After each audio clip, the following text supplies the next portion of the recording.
আল্লাহ মালাকুল মাউত কে বলবেন, মালাকুল মাউত কি অবস্থা? বলবে সব শেষ। মাইয়াপ্পা, কে বাকি?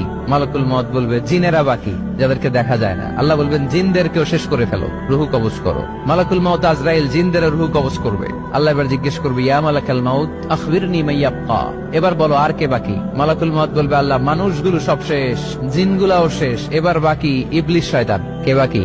ইবলিসরেও শেষ করো, ইবলিসও শেষ। আল্লাহ আবার জিজ্ঞেস করবেন, ইয়া মালাকাল মাউতি মাইয়াব্বা, আর কে বেঁচে আছে বলো? মালাকুল মাউত বলবে, আল্লাহ আপনার কথা অনুযায়ী পৃথিবীর সব মানুষের রুহু কবজ করলাম, সব জিনদের রুহু কবজ করলাম, ইবলিসের রুহু কবজ করলাম, এখন আছে শুধু ফেরেশতা। আছে কারা? যাও ফেরেশতাদের রুহু কবজ করো। ফেরেশতাদের রুহু কবজ হয়ে যাবে। এবার আল্লাহ জিজ্ঞেস করবেন, ইয়া মালাকাল মাউত আখবিরনি মাইয়াব্বা। মালাকুল মাউত বলবে, আল্লাহ আপনার কথা মতো ধরে ধরে সব শেষ, ফেরেশতাও শেষ, 4 জন ছাড়া। কয়জন ছাড়া? জোরে বলেন, কয়জন ছাড়া? ইসরাফিল, জিব্রাইল, মিকাইল, আজরাইল। আল্লাহ এই 4 জন আমরা বাকি। আল্লাহ বলবে, যাও ইযহাব ইনতালিক ইলা জিবরিল ওয়াকবাদ রূহা, জিব্রাইলের রুহু কবজ করো। ইযহাব ইলা ইসরাফিল ওয়াকবাদ রূহা, ইসরাফিলের রুহু কবজ করো। ইযহাব ইলা মিকাইল ওয়াকবাদ রূহা, রুহু কবজ করো। ওই 3 ফেরেশতাও শেষ। এবার আল্লাহ তাআলা জিজ্ঞেস করবেন, ইয়া মালাকাল মাউত আখবিরনি মাইয়াব্বা, হে মালাকুল মাউত আর কে বাকি আছে বলো? মালাকুল মাউত বলবে, আল্লাহ আপনার কথা মতো মানুষগুলো শেষ, জিনগুলো শেষ, ইবলিস শেষ, আমার বাকি 3 ভাই ইসরাফিল, মিকাইল, জিব্রাইলও শেষ, শুধু আমি, শুধু আমি। আল্লাহ বলবেন, কেউ নাই? মালাকুল মাউত বলবে, না আল্লাহ কেউ নাই। এবার আল্লাহ তাআলা বলবেন, মালাকুল মাউত তুমি তো সবাই রে মারছো, এবার তুমি মরো, এবার তুমি মরো, তুমি মরো।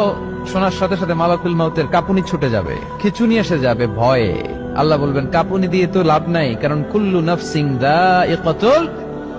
রব্বুল আলামিন বলবেন, মালাকুল মাউত কেঁদো না, এটাই দুনিয়ার বিধান, আমি আল্লাহর দেয়া বিধান, এটাই জন্মালেই মরতে হয়। যাও, জান্নাত জাহান্নামের মাঝখানে একটা জায়গা আছে, জায়গাটার নাম হলো আরাফ। এই আরাফের মধ্যখানে যে দাঁড়া, ওখানে যে মালাকুল মাউত কাঁপতে থাকবে।